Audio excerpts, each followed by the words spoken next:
Так, мен сіздерге dvdrental.tar деген файлды жіберемін. Осыны скопировать етіп аласыздар да.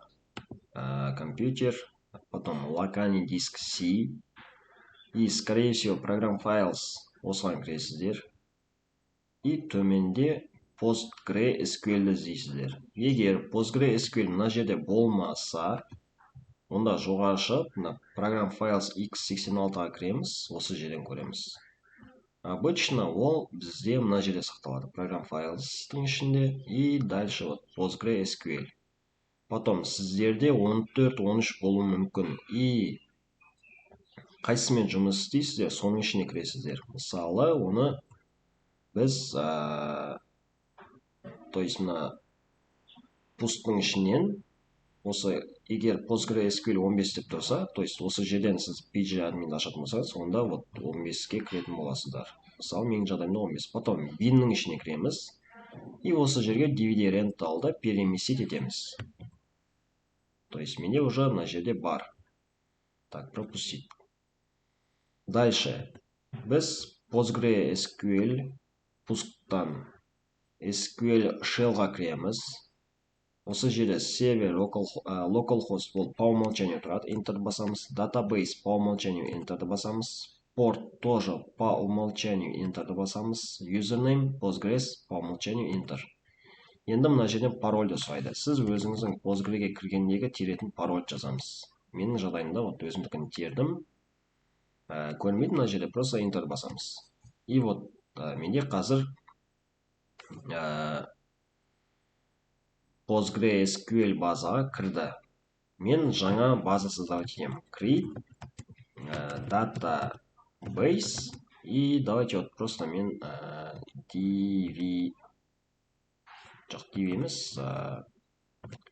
example dvd деп создавать етейін.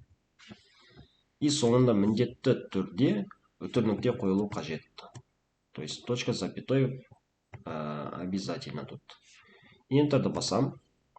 Create database. Менде база данных создавать етілді, құрастырылды. Тексеріп көреміз.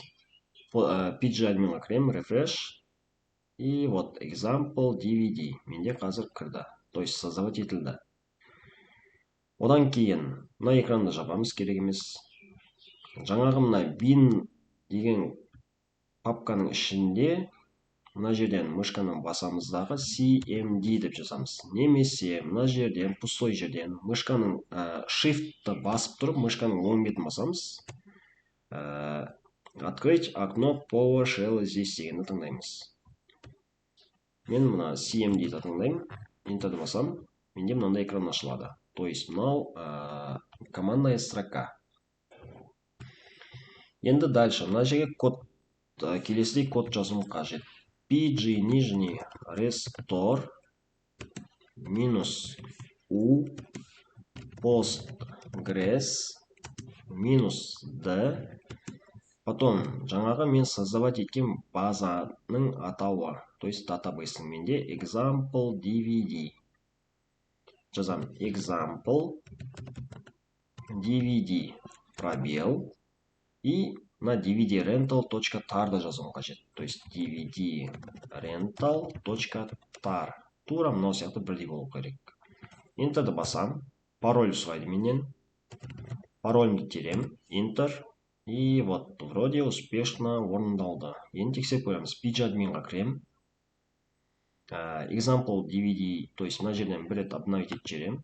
Example dvdға кірем. Схема, public и tables. И вот бізде ашылды. Енді тексеріп көру үшін осы tables'ты басқаннан кейін мына кнопканы таңдаймын. То есть немесе Alt Shift Q деген кнопканы басам.